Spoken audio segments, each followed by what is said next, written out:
In Syracuse was I born, and wed unto a woman, happy but for me. In joy we lived. Our wealth increased by prosperous voyages I often made to Epidamnum, which drew me from the embracements of my spouse, from whose absence I had not been but 6 months before she began to make provisions for following me, and soon and safely arrived where I was. There had she not been 6 months, but she became the goodly mother of 2 goodly sons. And, which was strange, the one so like the other as could not be distinguished but by names.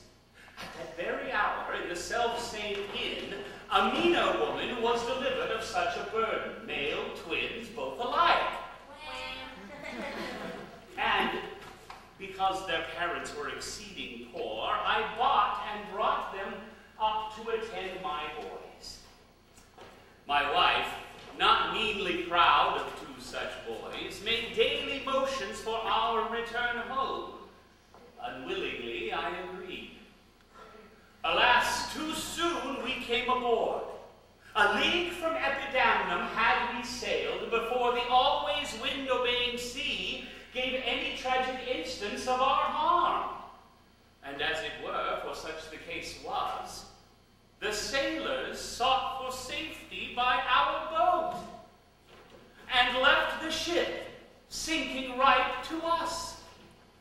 My wife, more careful for the latter born, had fastened him to a small spare mast, and to him one of the other twins was bound, whilst I made likewise heedful of the other. Our children thus disposed, my wife and I fastened ourselves at either end the mast.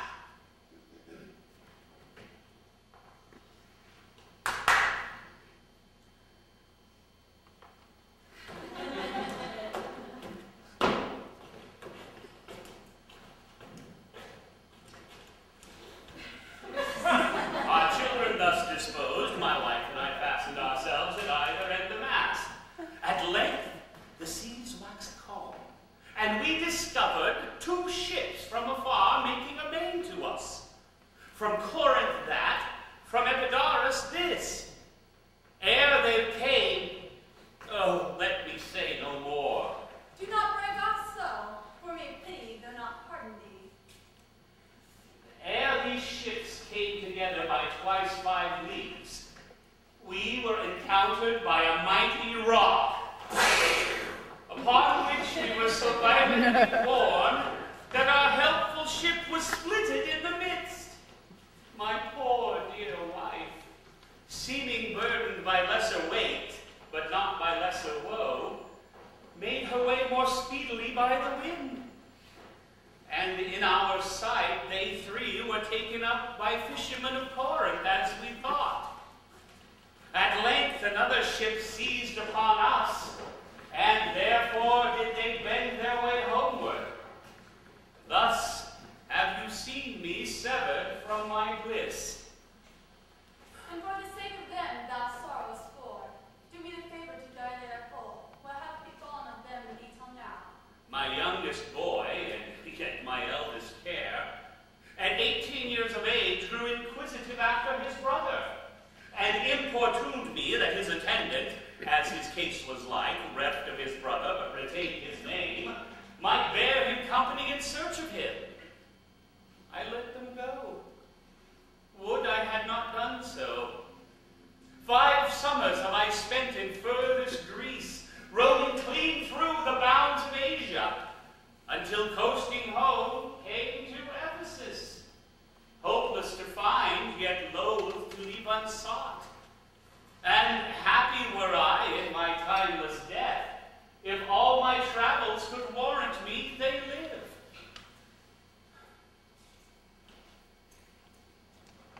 Now trust me,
traders, gaze upon the buildings, and then return and sleep within mine inn.